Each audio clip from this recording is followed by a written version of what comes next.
प्रिय छात्राओं, हम लॉन्जाइनस पढ़ रहे थे। कल मैंने आपको पढ़ाया। ये सारी सामग्री देखिए मैंने आपके लिए डाली है लॉन्जाइनस के बारे में, उनके जीवन परिचय के बारे में और इसके बारे में सब डाला है। और उसके बाद जो नेक्स्ट पेज है इस पे देखिए, लॉन्जाइनस के उदात्त तत्व भारतीय काव्यशास्त्री कुंतक के वक्रोक्ति सिद्धांत से बहुत निकटता रखते हैं। फिर उदात्त अभिव्यंजना का अनिर्वचनीय प्रकर्ष और वैशिष्ट्य है, अनुभूति का विषय है, यह बात कही। फिर उदात्त के बारे में ये मैंने आपको पढ़ा ही दिया है सारा, ठीक है।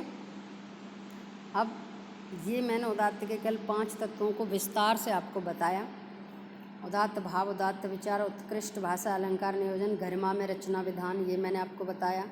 अब आज जो हमें पढ़ना था वो है, अरे ये और लग जाता है जाने क्या, ये है उदात्त के दोष। तो दोष लॉन्जाइनस ने क्या क्या बताए हैं? एक तो शब्दाडंबर बताया है अर्थात बहुत ज़्यादा ऐसे शब्दों का प्रयोग कवि को नहीं करना चाहिए रचना में, या वक्ता को भाषण में नहीं करना चाहिए प्रयोग ऐसे शब्दों का जो बहुत ज़्यादा ऐसे लगें जो कृत्रिमता आ जाए, स्वाभाविकता खत्म हो जाए उससे। मतलब बहुत ज़्यादा कठिन, या ऐसे शब्दों को ले लो यूँ दिखाने के लिए कि हम कितने विद्वान हैं, तो उससे क्या है फिर उसका भाव जो है वो मर जाता है, वो समझ में नहीं आता, ठीक है। तो शब्द आडंबर नहीं होना चाहिए, मतलब दिखावा नहीं होना चाहिए शब्दों का। शब्द वैसे ही हों जैसे तुम्हारे भाव और विचार हैं, उन्हीं से प्रेरित हों, उन्हीं को व्यक्त करने के लिए शब्दों का प्रयोग होना चाहिए। बालिशता का मतलब है बचकानापन।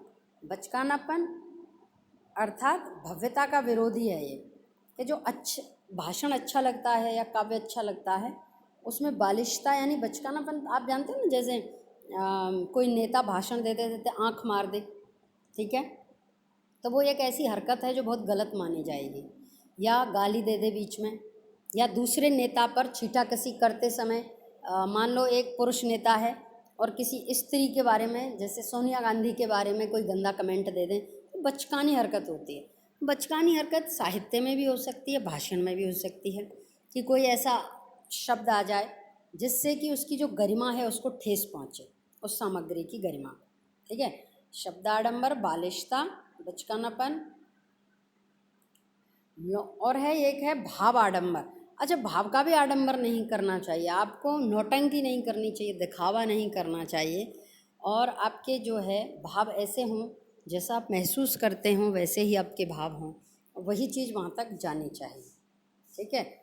अब लॉन्जाइनस ने दया, शोक एवं भय जैसे भावों के को भी उदात्तता का विरोधी माना है। अगर आप काव्य में, साहित्य में उदात्तता चाहते हैं तो यह तय मान लीजिए कि आप उसमें ये 3 चीज़ें तो बिल्कुल ही ना हो, शब्दाडंबर, बालिशता, बचकानापन और भावाडंबर, ये जो है लॉन्जाइनस कहते हैं। और ये मैंने आपको जो पुस्तक खरीदवाई है उस पुस्तक में विस्तार से सब चीज़ समझाई हुई हैं, और पढ़ाते समय मैंने भी आपको विस्तार से काफ़ी उदाहरण देते हुए समझाया था।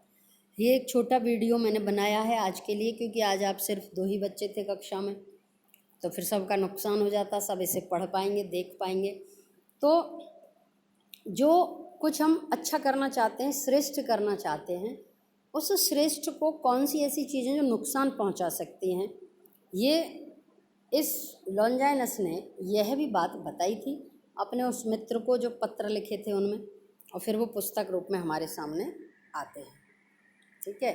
तो आज के लिए इतना ही, आगे हम पढ़ेंगे। अभी तो कई हैं, एलियट हैं, रिचर्ड्स हैं, क्रोचे हैं, कॉलरेज हैं, तो हम अगली कक्षा में कॉलरेज का कल्पना सिद्धांत पढ़ेंगे जो आपके लिए सिलेबस में पाठ्यक्रम में दिया हुआ है। लॉन्जाइनस के बाद कॉलरेज पढ़ेंगे हम, ठीक है। अच्छे से लिख लेना और कॉपी में उतार लेना इन सब चीज़ों को, ठीक है।